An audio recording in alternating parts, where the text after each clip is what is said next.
On a frigid winter night, a man risks everything to save a dying pregnant wolf.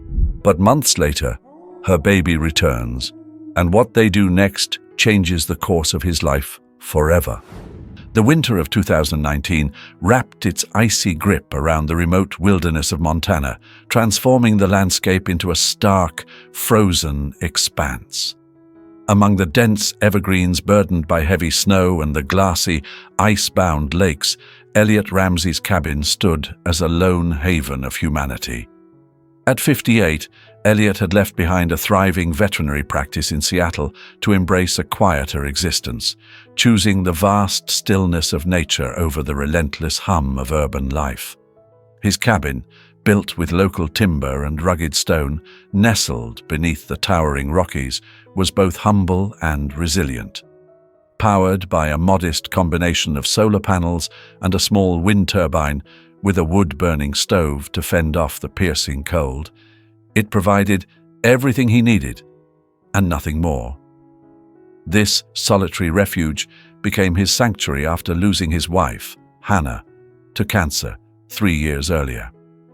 The wilderness offered a balm to his grief, a place where each dawn brought a sense of renewal. Every morning he would wake in the pre-dawn stillness, kindle the fire, and watch as the rising sun painted the snow-draped scenery in hues of blush and amber. His days followed a deliberate rhythm, checking his weather instruments, nurturing his small greenhouse that yielded hardy winter greens, and tending to the needs of his land. The nearest town was 40 miles away, a trek he undertook monthly for supplies and a brief connection to civilization at the local ranger station. Though he'd left the chaos of his practice behind, Elliot's skills as a veterinarian remained in demand. The rangers often sought his help in treating injured wildlife, a calling he couldn't ignore. His cabin's basement served as a makeshift clinic, stocked with essential supplies and equipment he'd brought from his former life. Over the past 2 years, he'd treated everything from injured hawks to orphaned bear cubs. But his work with wolves resonated with him most deeply. Elliot had spent years studying and caring for large predators, particularly wolves. His expertise had yielded numerous publications on wolf behavior and rehabilitation, and he had even developed field protocols for treating wounded wolves in the wild. His cabin walls bore witness to this lifelong passion, adorned with photographs and sketches of the wolves he'd encountered. Hannah had always championed his dedication, even when it required long absences or dangerous field work. "You speak their language," she'd say, her voice tinged with pride. "They trust you because you treat them with respect." Her words lingered in his heart, especially during those quiet nights when the howls of distant wolf packs pierced the stillness. That winter had arrived with an unforgiving ferocity. By mid-November, temperatures had plunged far below freezing, and snowdrifts towered to record heights. Elliot noticed how the extreme conditions were altering wildlife patterns, deer migrating to lower elevations, birds struggling to forage, and predators becoming increasingly desperate in their pursuit of food. His satellite phone, his tenuous link to the outside world, brought troubling updates from the rangers. Wolf packs were straying far from their usual territories, driven by scarcity and the unforgiving cold. The competition for dwindling prey had grown fierce. One frigid evening, as Elliot sat at his desk, jotting notes in his wildlife observation journal, a sound pierced the heavy silence, the distant, mournful howl of a wolf. He paused, listening intently. This wasn't the familiar cadence of a hunting call or pack communication. This howl carried an edge of desperation, a plea that pricked at his well-honed instincts. He glanced at the temperature reading on his weather station. 4 degrees Fahrenheit, with an even harsher wind chill cutting through the darkness. Another howl echoed, closer this time, its urgency unmistakable. Elliot's gut told him something was wrong. Decades of working with wolves had taught him to trust his instincts, and this moment was no exception. Grabbing his flashlight, he moved to the window and scanned the edge of the tree line. The powerful beam pierced the swirling snow, casting ghostly shadows across the stark landscape. Something was out there, just beyond his reach. For a fleeting moment, Elliot caught sight of a shadow, moving clumsily through the thick blanket of snow, its shape blending with the wintry night. He was well aware of the dangers of investigating wildlife in such harsh conditions, especially after sundown. Yet, there was something about that haunting howl, a mix of distress and primal urgency, that called to his instincts. Years of working with animals had taught him to trust those instincts. He grabbed his emergency medical kit, donned his heaviest winter gear, and readied his tracking equipment, preparing to step into the unforgiving cold. As he zipped his parka, a familiar voice echoed in his thoughts, soft and reassuring. "They trust you because you respect them."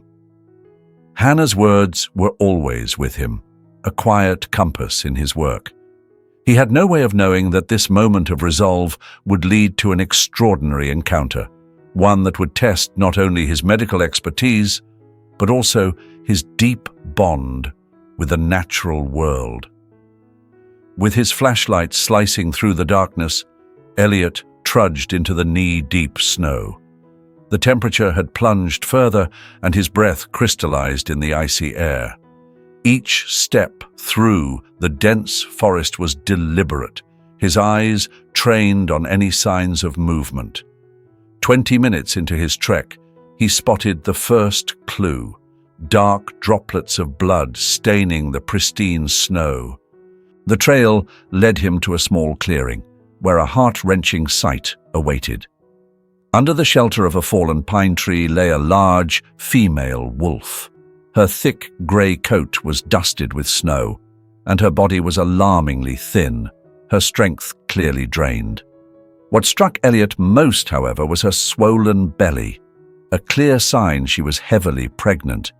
He took a cautious step closer, his years of experience urging him to move with care. The wolf raised her head weakly, her golden eyes locking onto his. There was no aggression, no fear, just a silent plea for help. His heart clenched as he noticed the cruel trap clamped around her right hind leg. The jagged, rusty metal had cut deep into her flesh. "Easy now, girl," Elliot murmured, his voice low and soothing, the tone he reserved for frightened animals. "I'm here to help." Step by step, he approached, making his movements deliberate and non-threatening. The wolf held his gaze, her body too weak to resist, but her spirit still unbroken. As Elliot knelt beside her, he took in the full extent of her condition. Beyond the gruesome wound, she was dehydrated and dangerously underweight. The likely scenario played out in his mind. Her pack had moved on, following the deer herds, leaving her behind when she couldn't keep up. The sight of the trap stirred a flash of anger in him. The device, outlawed years ago for its cruelty, was a reminder of human carelessness. But Elliot pushed the anger aside. This wolf needed him now. From his kit, he prepared a mild sedative, enough to calm her without causing harm. Remarkably, she allowed him to administer it, her trust in him unshaken. Her eyes, even as the drug took effect, stayed locked on his, a silent acknowledgement of his intentions. As he carefully released the trap's grip, he whispered, "Where's your pack, huh? They're supposed to look out for you, especially now." The metal teeth finally gave way, exposing a deep gash that required immediate attention. Time was critical. In her weakened state and with temperatures plummeting, hypothermia was a looming threat. Elliot knew what the protocols dictated. Wild animals were to be left in their habitat. But every instinct screamed against that. If he left her, she wouldn't make it through the night. He exhaled sharply, his mind made up. "Well, girl," he said, shedding his outer coat to wrap around her trembling body. "Looks like you're coming home with me. Ivy, you don't mind the company." Lifting her carefully, Elliot was struck by how light she was for her size, a stark reminder of her malnutrition. As he cradled her in his arms and began the arduous trek back, her body shivered against his, a blend of cold and shock. Yet, she remained calm, her trust in him unwavering. Elliot pressed forward, the snow crunching under his boots, knowing that this night would mark a turning point, not just for the wolf, but for himself as well. The return to the cabin felt interminable, though Elliot knew it hadn't been more than half an hour. By the time he finally shoved the door open, his arms trembled from the strain, and icy sweat clung to his face despite the bone-chilling air. He gently laid the injured wolf on the thick rug near the wood stove. Her eyes locked with his, glowing with a mix of wildness and vulnerability. In that moment, Elliot understood the magnitude of what he had taken on. This wasn't just about tending to an injured wolf. It was about saving her life and the lives of the unborn pups she carried. The next few hours were crucial, and Elliot felt the pressure mounting. What he couldn't foresee was that this single night would alter the course of his life, forcing him to question everything he thought he knew about wolves, healing, and the inexplicable connections that can form between humans and wild creatures. The first week tested every ounce of Elliot's veterinary expertise. He named her Aurora, after the brilliant full moon that had lit up the night he found her. Treating the deep gashes on her leg was an arduous process. Hours spent cleaning, disinfecting, and meticulously stitching the wounds left by the trap. Throughout it all, Aurora was unnervingly calm, as though she understood his intentions. "You're either the most trusting wolf I've ever met," Elliot muttered as he wrapped the final bandage, "or you're too exhausted to fight me. Either way, we're in this together now." To ensure Aurora's recovery, Elliot transformed his basement clinic into a cozy den. Blankets and straw lined the space, offering warmth and comfort, while the controlled temperature and quiet helped to reduce her stress. But Aurora had her own plans. Each time Elliot carried her downstairs, she somehow managed to claw her way back up to the main floor, resolutely settling near the wood stove. After her third successful escape, Elliot conceded. "Fine, you win," he said with a resigned chuckle. "But we're doing this right." He rearranged the living room, creating a secure space behind his worn leather armchair, where Aurora could stay close to the fire, yet feel protected. Her pregnancy added complexity to the situation. Using his portable ultrasound equipment, Elliot confirmed she was carrying 5 pups, approximately 7 weeks along. Aurora's emaciated condition posed a dire threat to both her and her litter. Elliot devised a feeding regimen, starting with nutrient-rich broths and gradually incorporating solid food. "Small steps," he explained, as Aurora watched him prepare her meals with sharp, intelligent eyes. "Too much, too fast, and your body might not handle it." Over time, Aurora's trust in Elliot grew. She allowed him to examine her wounds, change her bandages, and even check her growing belly without resistance. More surprisingly, she began reacting to his voice, her ears twitching when he spoke, and her gaze following him around the cabin. Elliot meticulously documented everything, recognizing the unprecedented nature of the situation. He reached out to Dr. Natalie Kim, a wolf behavior specialist he had worked with during his years in Washington state. "This is incredible, Elliot," Natalie said during one of their video calls. "A pregnant wild wolf tolerating a human's touch? She should be far more defensive. Are you certain she wasn't habituated to humans?" "No tags, no signs of prior human contact," Elliot replied, glancing at Aurora, who dozed by the fire, and her blood work shows no trace of vaccines used in wolf management programs. She's completely wild, Natalie. Just different. By the third week, Aurora's physical recovery was remarkable. Her leg wound was healing cleanly, and her strength was steadily returning thanks to Elliot's carefully managed diet. Her belly grew rounder by the day, and ultrasounds showed her pups were developing normally. Yet it was her behavior that captivated Elliot the most. Aurora had started shadowing him as he moved around the cabin, her presence constant, as though they shared an unspoken understanding. When Elliot sat at his desk to update his journal, Aurora would settle herself nearby, her golden eyes fixed on him as he wrote. At night, she took up her place between his bed and the door, a quiet sentinel, as though protecting him from unseen threats. She even began responding to her name, a fact that both warmed and unsettled him.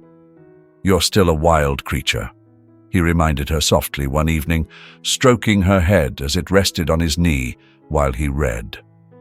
But their delicate coexistence was not built to last. By the fourth week, as Aurora regained her strength, her untamed nature re-emerged with a vengeance. She became restless, prowling the cabin and scratching at the door, her piercing gaze fixed on the wild forest beyond. Her appetite grew voracious, and she began stashing food in hidden corners, an instinctive preparation for the whelping to come. Elliot knew he needed to act. Wolf pups required more than a small cabin could provide. They needed an environment that mirrored the wilderness they were born for. Determined, Elliot transformed his storage room into a makeshift den, crafting it to mimic the structure and safety of a natural wolf lair. To his relief, Aurora embraced the space immediately, meticulously arranging the bedding until it met her standards. Yet, each evening, she still gravitated to the warmth of the wood stove, where they had fallen into an unspoken routine of shared solitude. As the time for her delivery drew near, Elliot faced a mounting dilemma. The wildlife community had caught wind of Aurora's situation, sparking debates about her future. Some experts pushed for her transfer to a dedicated wildlife rehabilitation center, arguing it was best for her and her unborn pups. Others worried this case could set a dangerous precedent for human interaction with wild animals. "You can't keep her forever, Elliot," Natalie told him during one of their frequent phone calls. Her voice carried both concern and a hard truth. "Eventually, you'll have to let her go." Elliot knew she was right, but watching Aurora trust him so fully, seeing her ready herself for motherhood with unwavering resolve, made the prospect of separation an unbearable weight. She wasn't just an animal in his care. She had become a profound symbol of the fragile connection between the human and natural worlds. On a stormy evening, the cabin groaned against the howling wind as Aurora grew increasingly uneasy. She paced the floor with urgency, her whines low and unfamiliar. For the first time since her recovery, she refused her meal, confirming what Elliot suspected. The moment had come. "Ready to be a mum?" he asked softly, his voice steady despite the storm's ferocity. Aurora moved back and forth between the den and his side, her body taut with anticipation. "I'm here," he reassured her. "I'm not going anywhere." As the night deepened, nature unleashed its full force outside, while inside, Elliot prepared for an experience unlike any he'd faced before. By midnight, Aurora's labor began. Though Elliot had witnessed countless animal births in his career, this one carried a weight and wonder he had never known. A wild wolf, placing her faith in a human during her most vulnerable moment. It was nothing short of miraculous. Throughout the night, Aurora alternated between the whelping den and Elliot's side, occasionally pressing her head against his leg as if seeking comfort. Her trust was unshakable. "You're incredible," he murmured, his eyes never leaving her as she worked through the pains of labor. Just after 2 a.m., the first pup arrived, a tiny, dark bundle of life. Aurora immediately went to work, cleaning the pup with determined care, severing the umbilical cord with precision. The pup let out a faint cry, and Aurora glanced up at Elliot, her expression almost triumphant. Over the next 4 hours, 4 more pups joined the first, each delivery smoother than the last. Elliot stepped in only once, offering gentle assistance to the 4th pup.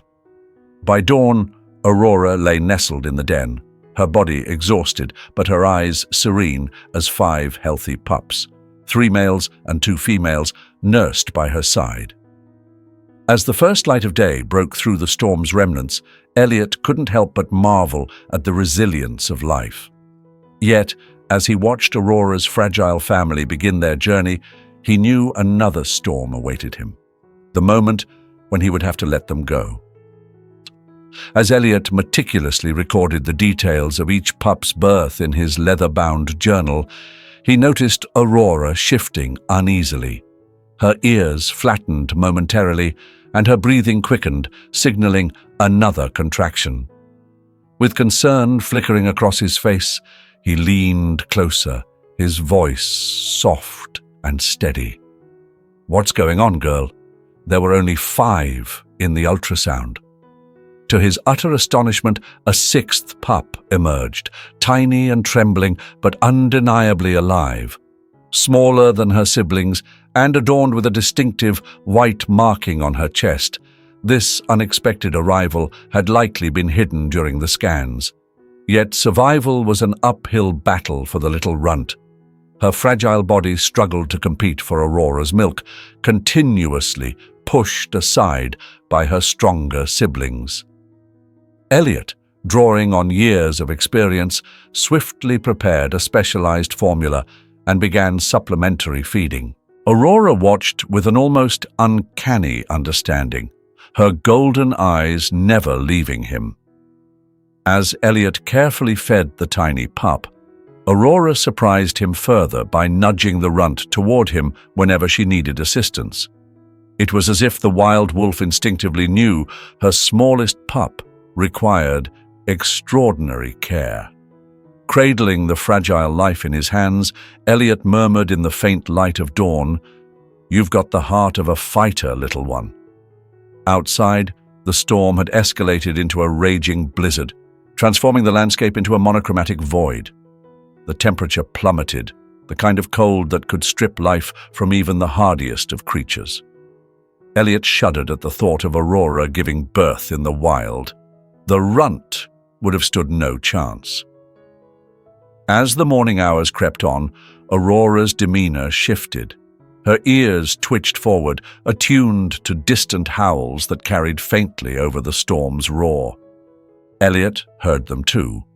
Wolves, much closer than they should be. The blizzard must have forced Aurora's former pack into unfamiliar territory. Torn between instinct and loyalty, Aurora moved restlessly between the window and her pups. Her protective instincts warred with an undeniable pull toward the howls outside. For Elliot, the decision seemed clear by the book. Helping her reunite with her pack was the natural choice. But with the pups only hours old and the storm raging, moving them was impossible. Aurora made the choice herself. Settling down beside her newborns, she began nursing them, including the runt. She had chosen trust in the safety of the cabin over the pull of her pack. The distant howls faded, swallowed by the wind, leaving an almost sacred silence inside the cabin.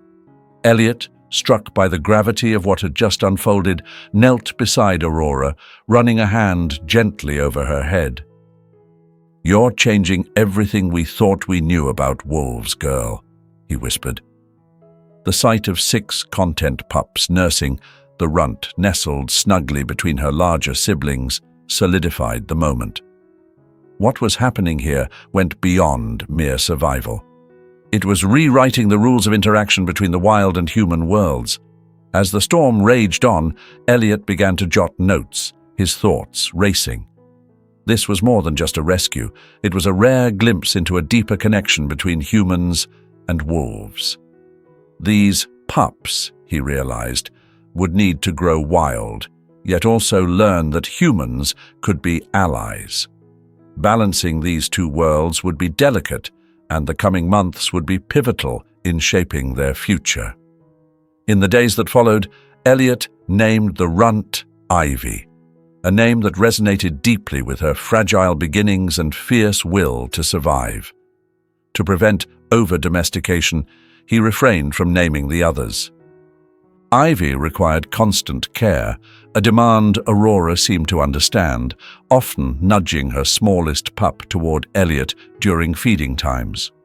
News of the remarkable event spread, drawing attention from the wildlife research community. Dr. Natalie Kim, a leading researcher from Vancouver, arrived with advanced equipment to document the pups' growth without disturbing them. The bond forged in that snowbound cabin marked the beginning of an extraordinary chapter. Elliot knew the road ahead would be fraught with challenges, but the lessons learned here could forever change the understanding of wolf behavior and the potential for coexistence between humans and the wild.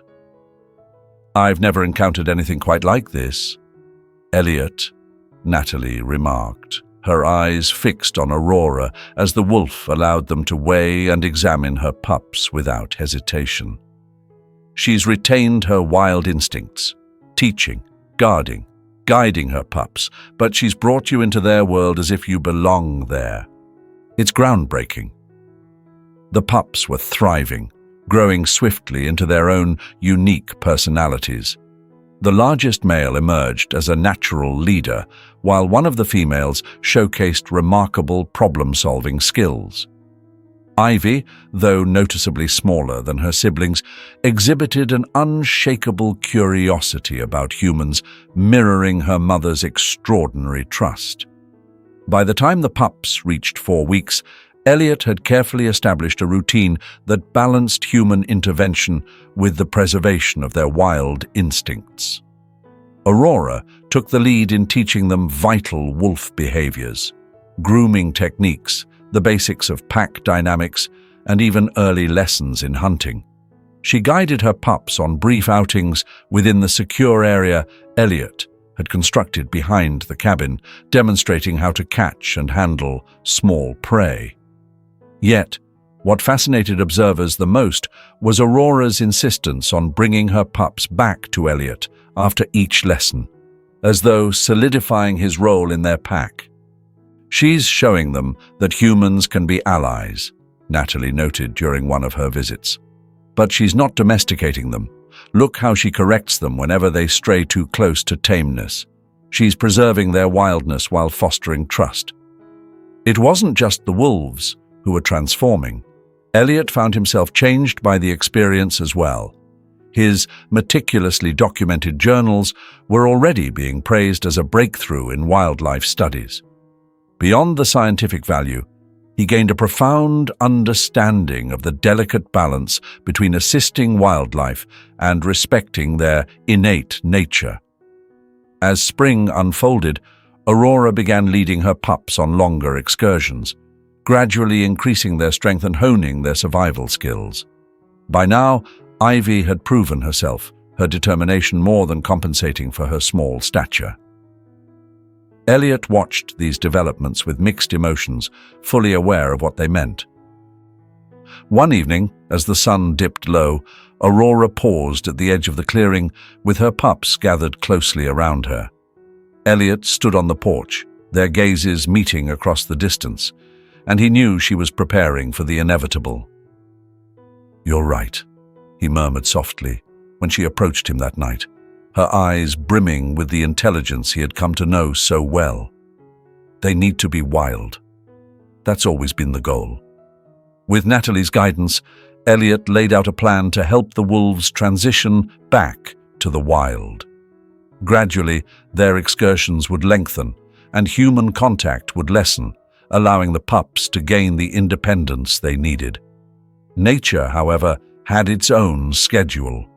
One crisp spring morning, the air was filled with familiar howls from the distance. Aurora's original pack had returned to their ancestral territory. This time, Aurora stood differently as she listened, her stance one of resolve. Her pups, now strong and capable, gathered around her with alert anticipation. Elliot understood that the moment he had both feared and worked toward was here. The day Aurora led her family back into the wilderness was bright and full of promise, the kind of morning that heralded fresh starts. Standing on his porch, Elliot watched as Aurora and her pups paused at the edge of the clearing. Each one, even little Ivy, had grown into a formidable young wolf, ready for the challenges ahead. Aurora turned back one last time, padding toward Elliot. Pressing her head gently against his hand, she offered a silent farewell. In her eyes, he saw more than trust. There was gratitude, deep and undeniable. Then, with her pups in tow, she disappeared into the forest, leaving Elliot with the bittersweet triumph of knowing they were finally free. A profound connection lingered between two souls who had shared something truly extraordinary. "Go on, girl," Elliot murmured, his voice thick with unspoken emotions. "You've done everything you needed to. They're ready now." As though understanding his words, Aurora turned back to her pups, her gaze steady and resolute. With a final glance over her shoulder, she led her young ones into the forest. Their grey silhouettes blended seamlessly into the trees, dissolving like shadows fading with the rising sun. Elliot stood rooted in place, watching long after they disappeared. The crisp morning air carried the faint, haunting echoes of wolf calls, a melody both wild and free. It could have been the perfect ending, a story of rescue, healing, and release.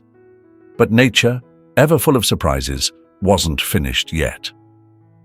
A month after Aurora's departure, Elliot was jolted awake in the pre-dawn darkness by the sound of familiar howls. Pulling back the curtain, his breath caught at the sight before him. There she was, Aurora, standing at the edge of the clearing. But she wasn't alone. Behind her, a small group of wolves emerged, including a commanding alpha male Elliot instantly recognized. Among them, frolicking with unabashed confidence, were all 6 of her pups, Ivy included. Against all odds, Aurora had succeeded in reintegrating her pups into her original pack. Her trust in Elliot had not dulled their wild instincts, but had instead strengthened their resilience. Even more astonishing, the pack seemed to acknowledge the cabin, and Elliot himself, as harmless fixtures within their territory. In the months that followed, Elliot frequently observed them from a respectful distance. The wolves never ventured too close, maintaining their innate wildness, but their continued presence spoke volumes. They had forged an unspoken truce, a rare acknowledgement of coexistence between their world and his. Word of this remarkable phenomenon spread quickly within the wildlife conservation community. Elliot's secluded cabin transformed into a hub for groundbreaking research on the interplay between human intervention and wild behavior. His meticulous observations and recordings inspired new methodologies in wildlife rehabilitation, earning him acclaim for his unprecedented insights. Ivy, the tiny runt who once required such delicate care, grew into a spirited young wolf.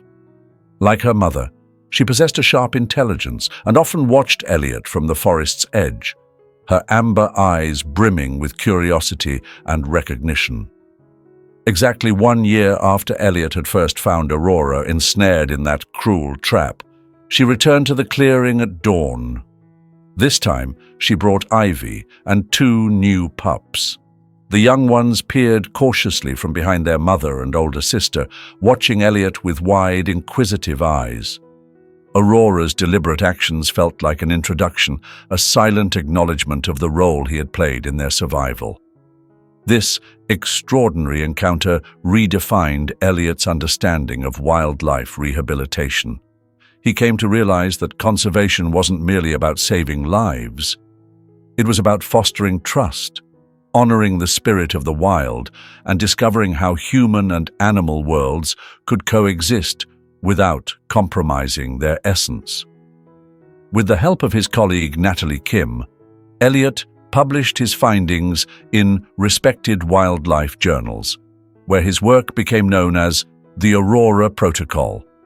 This pioneering framework reshaped wildlife conservation, advocating for a harmonious balance between aiding and respecting the natural instincts of wild creatures. What Aurora taught us, Eliot wrote in his final journal entry, is that trust and wildness are not opposing forces. By helping her, we didn't domesticate her. We earned her trust while preserving her true nature. Perhaps this is the cornerstone of successful conservation, not domination, but understanding. Today, Eliot remains in his cabin, continuing his work with injured animals. Although he knows his experience with Aurora was a once-in-a-lifetime event, it profoundly altered his perspective. It reminded him that the greatest gift humanity can offer the wild is not control, but the willingness to build bridges where there once were walls. Each evening, as the sun dips below the horizon, painting the skies in warm hues of amber and crimson, Eliot listens to the haunting calls of wolves echoing through the distant forests. Somewhere out there, he knows, Aurora's legacy endures, a testament to the bond that can exist between humans and the wild.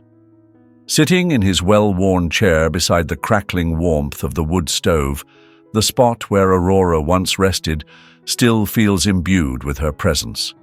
On winter nights, as snow blankets the cabin, Eliot often contemplates how a single act of compassion can ripple through time, influencing not just lives, but the very fabric of wildlife conservation. Visitors to the cabin frequently request to hear Aurora's story, and Eliot obliges with a quiet reverence. Aurora was extraordinary, he always begins, cautioning them not to expect every wild creature to exhibit such trust. But what she taught us, he adds, is patience, respect, and the delicate balance of aiding nature without compromising its wild essence. Over the years, the cabin has become an unofficial sanctuary of education. During the warmer months, school groups flock to the area, learning about the intricacies of wildlife rehabilitation and the delicate harmony of coexistence. Eliot shares photographs of Aurora and her pups, their stories sparking a sense of wonder and a commitment to conservation in the young visitors. On particularly serene nights, when the sky is clear and stars glimmer like scattered diamonds, the wolves' howls resonate through the valley. Eliot can often discern Aurora's pack from their distinct patterns, a unique melody of familial unity. Local rangers report that her pack continues to thrive, spreading across the territory in multiple generations. Unlike other packs, this one maintains an almost instinctive respect for human boundaries, avoiding conflicts while carving out their place in the wild. Among their descendants are wolves with the same striking white chest markings as Ivy, a signature trait passed down from a distant ancestor. Their intelligence, so reminiscent of Aurora's, suggests that her influence runs deeper than science can fully explain. The story of Aurora has extended far beyond Eliot's cabin. Her tale, meticulously documented in scientific papers, has inspired a paradigm shift in wildlife rehabilitation around the globe. Conservation programs now aim to balance human intervention with the preservation of natural instincts, yielding better outcomes in reintroducing animals to the wild. In his presentations, Eliot often reflects on Aurora's most profound gift, the trust she placed in humanity and the wisdom she unveiled in nature itself. If we approach the wild with respect and understanding, he tells his audiences, it will reveal truths far greater than we ever imagined. As the years pass, Elliot has taken on the role of mentor, guiding younger veterinarians in the principles Aurora imparted. He teaches them the virtues of patience, the necessity of preserving wild nature while extending help, and the strength it takes to know when to let go.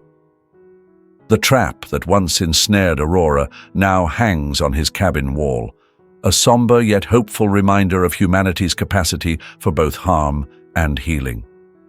Next to it, photographs chart her journey, from her rescue on that fateful night to her final moments leading her family into the forest.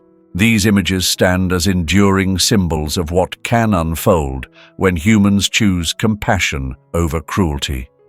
On quiet evenings, Elliot leaves the porch light glowing faintly, casting a warm, welcoming aura over the clearing where Aurora once nurtured her pups. In that tranquil glow, the lessons she imparted live on, a beacon for those who seek to bridge the divide between humanity and the wild. Sometimes, when luck favors him, Elliot spots wolves lingering at the edge of the forest, perhaps the descendants of Aurora, embodying the timeless legacy of trust and untamed wisdom she left behind. Every small act of kindness counts, he often reminds his students, his voice steady with conviction. Even when we don't see the outcome right away, it matters. Wow, what a story, right? Even though this is a work of fiction, Aurora's tale feels so real, so raw, that it stirs something deep within us. It's not just about a man rescuing a wolf. It's about the fragile, beautiful connections we can build when we approach the world with respect, patience, and compassion. The story teaches us that trust is not something that can be forced. It's earned, slowly and deliberately. Elliot didn't try to tame Aurora. He respected her wild nature, and in doing so, he created a bridge between two worlds that are so often at odds. Isn't that such a powerful message for all of us? Another thing that stuck with me is the lesson that even the smallest acts of kindness can ripple outward in ways we may never fully understand. Whether it's saving a life or simply choosing compassion over indifference, those moments matter. They matter to us, and they matter to the world around us. And let's talk about the humanity of this story. Grief, healing, and finding purpose in helping others, even when you feel lost yourself. Elliot found meaning in caring for Aurora and her pups, and in return, they showed him that life is resilient, even in the face of hardship. Now, I'd love to hear your thoughts. What did this story mean to you? Did it change the way you see wildlife, or even the way you see compassion and trust? Drop a comment below and let's talk about it. And if you enjoyed this journey, don't forget to like, subscribe, and share it with someone who might need a little inspiration today. Thank you for being here, and until next time, stay curious, stay kind.